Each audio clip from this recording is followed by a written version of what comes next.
In preparation for you guys returning in September and starting your GCSE business, your teachers and I have a challenge for you over the summer. It's a simple challenge, and it's to create or produce an infographic of an entrepreneur that you either know of or do some research for. Now, an infographic is a slightly more complex term for what you guys just need to understand as a poster. Now, that infographic needs to explain who your chosen entrepreneur is, what they do, how they've come about doing it, a little bit of background, a little bit of history, and maybe even where they're going. A nice example would be Elon Musk. You've got Dyson, you've got Richard Branson, you've got a plethora of people that you could choose. You could also choose someone that you might know personally and give a little bit of information about those. But as I said, when we come back in September, this will be the first area that we discuss. The fact that without enterprise, business wouldn't exist. Enterprises or entrepreneurs are those individuals that are willing to take, a lot of the time, the financial risk as well as the physical and emotional risk to start up a business, an enterprise. But in the UK, without these small, medium-sized enterprises, our economy, our wealth, employment, sales, the goods and services that we buy wouldn't be at the height that they are, ignoring the current pandemic. So it is an important notion that without enterprise, business per se wouldn't exist. An entrepreneur is someone who, above and beyond willing to take that risk, is someone who has the ability to organise resources, take on the challenge of day-to-day tasks, being able to plan for the future. Now, some entrepreneurs are better than others. And I sort of hinted in the previous video that I've got a number of friends who are entrepreneurs.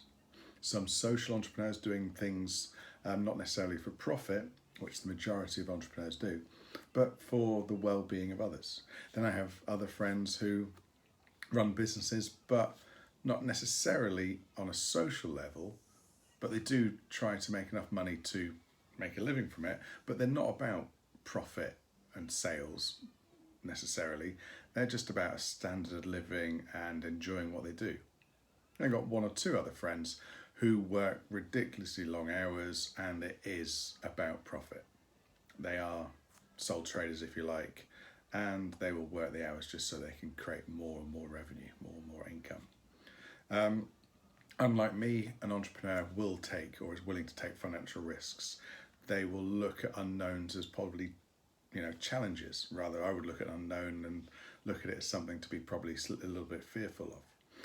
They know that there is the risk of their business failing. And again, I've got a couple of friends who've had business failed, but it's not put them off. They've tried again. They've gathered their resources, they've asked other people for money, and they started again. They sometimes have done completely different things. But a lot of these individuals will have an initial good idea, either something that exists already, but they make better, or they make individual, or they add value to it, or it will be something completely new. So Dyson, for example, James Dyson, back in the 70s, he had this idea of a vacuum cleaner with no bag. Now, to you guys, it's quite normal to have a vacuum cleaner that has no bag. But in the 70s, it was a powerful, noisy fan, obviously with some form of engine, that sucked dirt into a bag, and then you emptied the bag into the bin, usually throwing the bag away. And not only is that wasteful, it took a lot more energy to pick up the dirt to put it into a bag, and also it cost money on top of buying the vacuum cleaner. So Dyson had an idea, but it took until the 90s for anybody else to think that that was a worthwhile invention. In fact, Dyson went to the big vacuum cleaner companies first, so Hoover, you get the idea, Panasonic, those guys, and said, I've got this idea, I've invented it, I've innovated it, if you like, because vacuum cleaners already existed. Will you help me get it to market? They said there was no market for a bagless cleaner. Also, they said there was no market because Hoover would sell Hoovers, they'd also sell Hoover bags that went with it, and it was an extra revenue flow.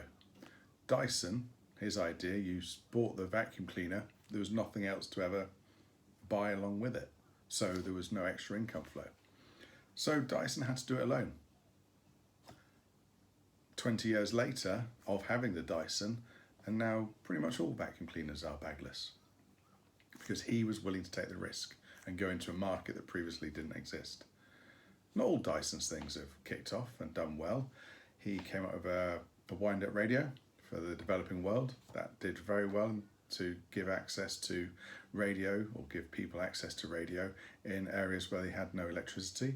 He's done his, the hair dryer, the hand dryers, which, if you're in a nice restaurant or nice pub, if they've got the Dyson hand dryers. He's got his air purifiers. These things sell well and generate a lot of revenue. But one thing that hasn't done well for him, and in fact he dropped it earlier this year, was the Dyson electric car. Too much competition, he pulled the plug, no pun intended, because even he perceived that to be too much of a risk. And we can talk about why that would be too much of a risk when we talk about things probably later on in the GCSE course. But going back to what I'm asking you to do, James Dyson, an example of an entrepreneur. You pick your own, or you could do James Dyson, and tell me about his background, what drove him to take those risks with Dyson. It's essentially because no one else would support him in his movement forward. So what has he done? Where is he going?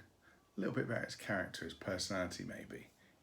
For example, Richard Branson, the Virgin owner, he is 70, I think now. He is a pensioner, but he still runs the company because that's in his personality, that's in his nature. He's a risk taker. In fact, I'm pretty sure he still is the world record champion for the time, the speed of which a pensioner has crossed the English Channel on a windsurf. Or it could have been kiteboard, I think. So it's in his nature. In the 90s, Richard Branson was not only a financial risk taker, but a physical risk taker. Tried to circumnavigate at speed the globe in an air balloon. Never successful. He's tried to, and he has done, I think he has the world record again for crossing across the English Channel in an amphibious vehicle. So a vehicle that's both a car and a boat. So he's always been a risk taker. It's within his nature. He started his business about the age of 15, selling records to friends at school, and then he developed it from there. He's had a few mess ups. He owed the taxman £20,000 by the time he was about 20. His mum and dad bailed him out. So tell me a little bit about that, or him if you wanted to. But we're looking forward to seeing you in September. It's an interesting course. Lots of things to look at, as I said previously, all the way through from what is enterprise, who are entrepreneurs, to you could talk about scientific behavioural nudging, the way in which society is nudged to behave in a certain way through marketing, exploitation of branding, and even government. So there's a huge swathe of things that we can talk about. Enjoy your summer and do the work, and we'll see you in September.